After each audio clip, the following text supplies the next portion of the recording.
Com o passar dos anos, aquele lugar deixou de ser apenas um ponto de trocas ocasionais. As ruas se alargaram, os mercados se tornaram permanentes e o movimento de pessoas já não seguia apenas o ritmo das estações, mas o pulso constante de uma cidade em crescimento. Os viajantes agora não chegavam só com mercadorias, mas com contratos, promessas e expectativas. Alguns vinham para comprar, outros para vender. E havia aqueles que vinham apenas para observar, tentando entender se aquele lugar era confiável o suficiente para permanecer. Foi nesse momento que o conselho percebeu algo importante. Abrir as portas para o mundo traz oportunidades, mas também expõe fragilidades. A cidade estava mais conectada, mais dinâmica e, por isso mesmo, mais sensível ao que acontecia fora de seus muros. Certa manhã, um dos guardiões chamou atenção para um problema simples, mas perigoso. Disse ele que quando o fluxo de mercadorias e moedas vinha com força, tudo parecia funcionar bem. Mas bastava um rumor distante, uma colheita ruim em outra região, um conflito entre povos, uma mudança brusca nas rotas comerciais, para que o humor do mercado mudasse rapidamente.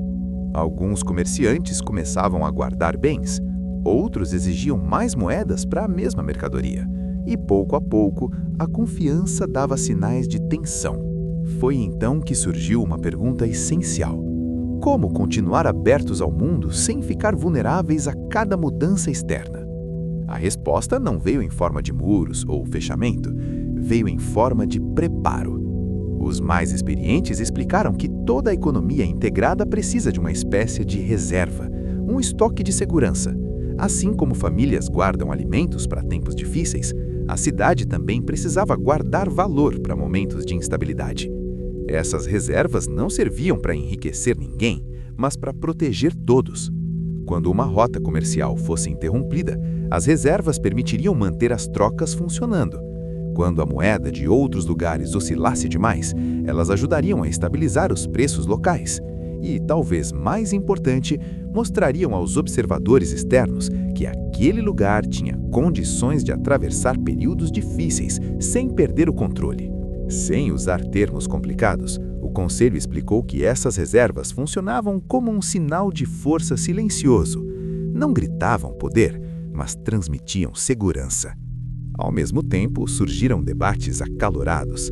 Alguns defendiam abrir completamente as portas, acreditando que o fluxo constante de trocas resolveria qualquer problema.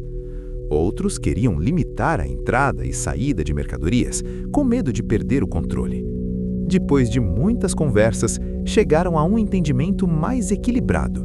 Abrir-se ao mundo não é o mesmo que se expor sem defesa. A abertura precisava vir acompanhada de regras claras, monitoramento e preparo. Era preciso saber quanto entrava, quanto saía e o que fazer quando o ritmo mudasse de forma inesperada. Com isso, a cidade passou a observar algo novo. Em certos períodos, as trocas cresciam rapidamente. Em outros, desaceleravam.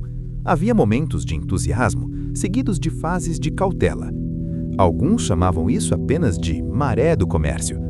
Outros já começavam a entender que a economia se move em ciclos. Mas isso ainda seria aprofundado depois. Por ora, a grande lição era clara. Reservas não impedem dificuldades, mas evitam colapsos. Elas dão tempo. Tempo para decidir, ajustar e corrigir rumos, sem pânico. E o mundo percebeu. Os viajantes passaram a negociar com mais tranquilidade. Os observadores voltaram com relatos positivos. Investidores começaram a enxergar aquele lugar não apenas como promissor, mas como preparado. Ao final de uma grande reunião pública, o conselho resumiu tudo em poucas palavras, para que todas entendessem. Não controlamos o mundo lá fora, mas podemos nos preparar para ele. Enquanto o sol se punha sobre os telhados e as luzes do mercado começavam a se acender, a cidade dava mais um passo em sua jornada. Agora, integrada, aberta e consciente, ela se preparava para compreender algo ainda mais profundo. Por que períodos de crescimento sempre alternam com períodos de ajuste? E como aprender a navegar esses movimentos sem se perder? Mas isso é assunto para o próximo episódio.